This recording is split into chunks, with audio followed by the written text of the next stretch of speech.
नमस्कार। ई हिंदी शाला में एक बार फिर से आप सभी का स्वागत है।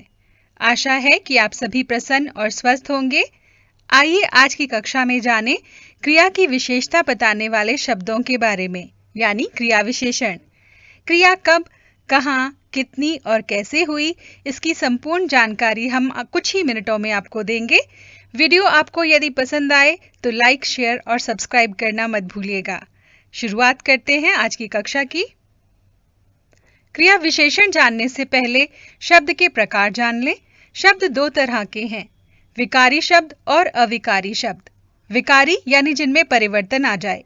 लिंग, वचन और कारक के कारण जिनमें बदलाव आ जाता है वे कहलाते हैं विकारी शब्द।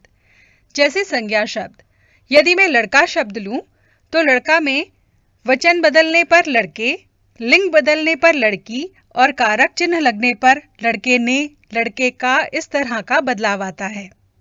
तो ये क्या हुए? विकारी शब्द। अविकारी शब्द यानी जिनमें परिवर्तन ना हो। लिंग, वचन और कारक के कारण जिनमें कोई बदलाव नहीं आता वे अविकारी कहलाते हैं। और क्रिया विशेषण शब्द उसी प्रकार के अविकारी शब्द हैं। आइए विस्तार से जानते हैं क्रिया विशेषण के बारे में। क्रिया विशेषण यानी क्रिया की विशेषता बताने वाले शब्द। नाम से ही पता चलता है कि जो शब्द क्रिया की विशेषता बताते हैं वे क्रिया विशेषण कहलाते हैं। उदाहरण देखिए, विकास तेज दौड़ता है। यह दौड़ता है क्रियापद है और कैसे दौड़ता है? तेज दौड़ता है। दूसरा है, रेलगाड़ी धीरे धीरे चल रही थी। चल रही थी क्रियापद है, कैसे चल रही थी? धीरे धीरे। तीसरा उदाहरण है, यात्री पेड़ के नीचे आराम कर रहा था। आराम कर रहा था हमारा क्रियापद है और कहाँ आराम कर रहा था? पेड़ के नीचे। अंतिम वाक्य है, बच्चों कम बोलो और अधिक पढ़ो। बोलना और पढ़ना क्रियाएं हैं और कितनी करनी है वो? कम और अधिक। तो इस आधार पर हम जानेंगे क्रिया के भेदों के बारे में। कितना, कब, कहाँ और कैसे। आइए जानें क्रिया विशेषण के भेदों के बारे में। क्रिया विशेषण को 3 आधारों पर बांटा गया है। पहला है प्रयोग के आधार पर, दूसरा रूप के आधार पर और तीसरा है अर्थ के आधार पर। आज हम क्रिया विशेषण के अर्थ के आधार पर जो भेद हैं उनके विषय में चर्चा करेंगे। अर्थ के आधार पर क्रिया विशेषण के 4 भेद हैं। पहला स्थानवाचक क्रिया विशेषण यानी क्रिया कहाँ हुई। दूसरा कालवाचक क्रिया विशेषण शब्द यानी किस समय हुई। परिमाणवाचक क्रिया विशेषण कितनी मात्रा में हुई। और रीतिवाचक क्रिया विशेषण यानी किस प्रकार से हुई, किस विधि से हुई। आइए एक एक करके इनके बारे में जानें।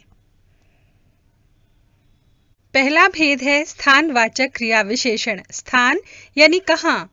जिन शब्दों से यह पता चले कि क्रिया किस स्थान पर संपन्न हुई वे शब्द स्थानवाचक क्रिया विशेषण कहलाते हैं।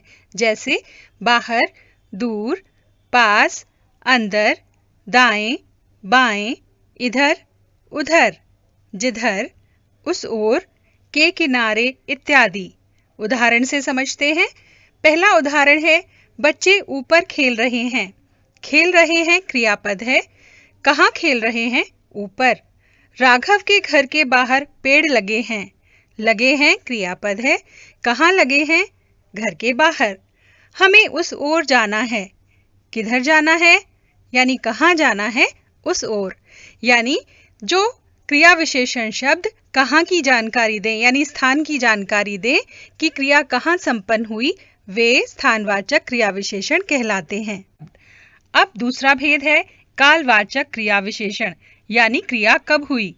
जिन शब्दों से कार्य के होने के समय का पता चलता है वे कालवाचक क्रिया विशेषण कहलाते हैं। जैसे अब, अभी, कब, कल, परसों, प्रतिदिन, पहले, हर बार, कभी कभी, अभी इत्यादि। उदाहरण से समझें। मैं अभी अभी आया हूँ। आया हूँ क्रियापद है। कब आया हूँ? अभी अभी। तुम्हारे साथ फिर कभी चलेंगे। कब चलेंगे? फिर कभी। मानस वहां कल आया था। कब आया था? कल। तो देखा आपने, कालवाचक क्रिया विशेषण क्रिया कब हुई की जानकारी देते हैं। अगला भेद आता है परिमाणवाचक क्रिया विशेषण यानी क्रिया कितनी मात्रा में हुई। जो शब्द क्रिया के परिमाण यानी मात्रा का बोध कराते हैं वो परिमाणवाचक क्रिया विशेषण कहलाते हैं। जैसे बहुत, अधिक, बराबर, कुछ, थोड़ा, केवल, इतना, उतना, ज्यादा, अल्प, बड़ा, लगभग, बूंद बूंद इत्यादि। उदाहरण से समझें। सिक्कों को बराबर बांट दो। कैसे बांटना है? बराबर, मतलब कितनी मात्रा में बांटना है? बराबर बांटना है। गर्मी में तरल पदार्थ अधिक पियो। कितना पियो? अधिक। उसे अभ्यास की अधिक आवश्यकता है। कितनी आवश्यकता है? अधिक। तो यानी कितनी मात्रा की जानकारी देने वाले परिमाणवाचक क्रिया विशेषण शब्द। आइए चौथे भेद के बारे में जानें। चौथा भेद है रीतिवाचक क्रिया विशेषण शब्द यानी कैसे। जो शब्द क्रिया की विधि, रीति की जानकारी देते हैं यानी क्रिया किस प्रकार संपन्न हुई वे रीतिवाचक क्रिया विशेषण शब्द कहलाते हैं। जैसे झटपट, अपने आप, धीरे धीरे, धड़ाधड़, सहसा, तेज, ध्यानपूर्वक, हंसते हुए, तेजी से, अचानक, कभी नहीं, जल्दी जल्दी, कदापि नहीं, रेंगते हुए इत्यादि। उदाहरण देखिए। बरसात में धीरे धीरे चलना चाहिए। चलना चाहिए क्रियापद है। कैसे चलना चाहिए? धीरे धीरे। माँ झटपट तैयार हो गई। कैसे तैयार हुई? झटपट। नल से पानी निरंतर बह रहा है।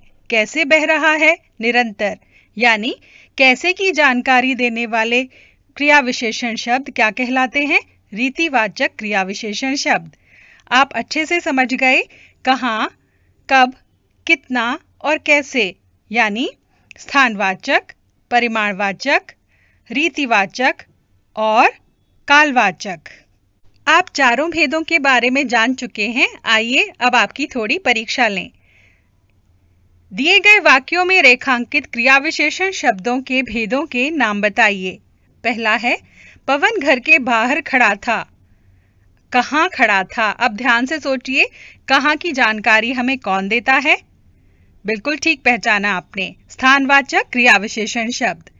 दूसरा है तेनालीरामन के किस्से लोग ध्यान से सुनते हैं।